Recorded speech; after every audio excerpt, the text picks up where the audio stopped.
품꾼의 비유에서 어떤 이들은 정오에, 어떤 이들은 제3시에, 어떤 이들은 제6시에, 또 어떤 이들은 제11시에 고용되었습니다. 하나님께서는 우리가 하나님을 믿는 믿음, 믿음의 확신, 하나님을 향한 갈망을 주시는 때에 있어서 주권적이시고 자유로우십니다. 하나님께서는 당신이 방편들을 부지런히 계속해서 사용하기를 진정 요구하십니다. 하나님께서 은혜의 방편을 하나님의 목적을 이루시기 위해 정해 놓으셨으므로 그 방편들을 사용하는 것은 늘 좋은 징조입니다. 하나님께서는 하나님의 백성을 선택하셨을 뿐 아니라 하나님의 백성을 구원하시는 목적을 이루시는 방편들도 역시 정해 놓으셨습니다. 이런 방편에는 기도하는 것과 성경을 상고하는 것과 예배에 규칙적으로 참석하는 것 등이 있습니다. 히브리서를 쓴 사도는 하나님께서 자기를 부지런히 찾는 자들에게 상 주시는 분이심을 말합니다. 두드리는 자에게 문은 열릴 것입니다. 자신이 택함받은 자라면 영원전에 그렇게 정해졌기 때문에 무엇을 하든 안 하든 상관없이 천국에 갈 것이라고 말하는 사람들이 늘 있습니다.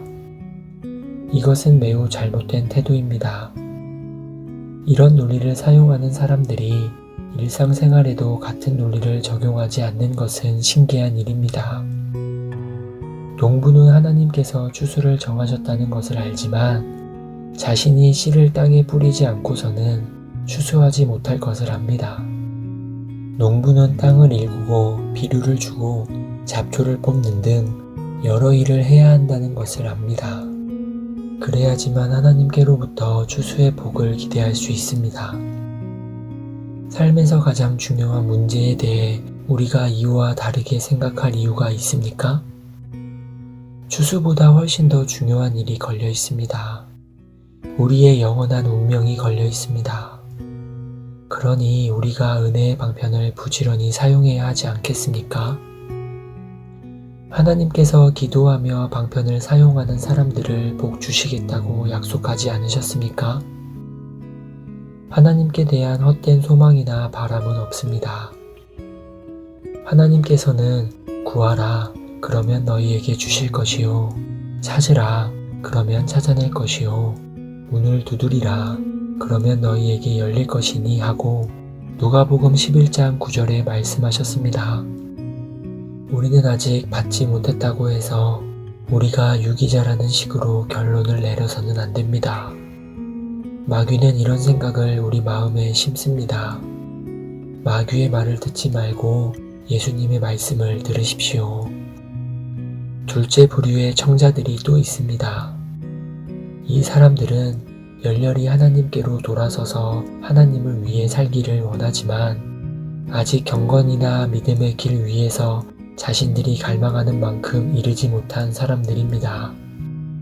신조는 이 사람들이 유기교리에 대해 두려워할 이유가 더욱 적다고 말합니다. 이런 사람들은 누구입니까?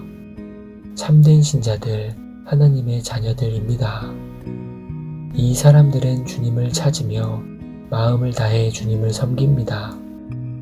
또한 하나님과 하나님의 계명들을 사랑하고 속사람을 따라 하나님의 뜻을 행하고 하나님의 율법을 지키기를 즐거워합니다.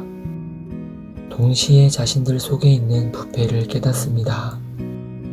사도 바울과 함께 이 사람들은 다른 법, 마음의 법, 육신의 법이 자신들 안에 있다는 것을 압니다. 선한 일을 하고 싶어 하나 선한 일을 행하지는 않고 자신이 원하지 않는 악을 행합니다. 마치 자신이 성화의 길에서 어떤 진전도 이루지 못하는 것처럼 보입니다.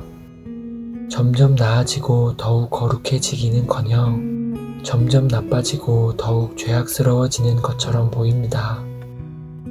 죄에 빠질 때면 매우 낙담하며 자신의 영혼 안에 있는 모든 것이 매우 어둡다고 느낍니다.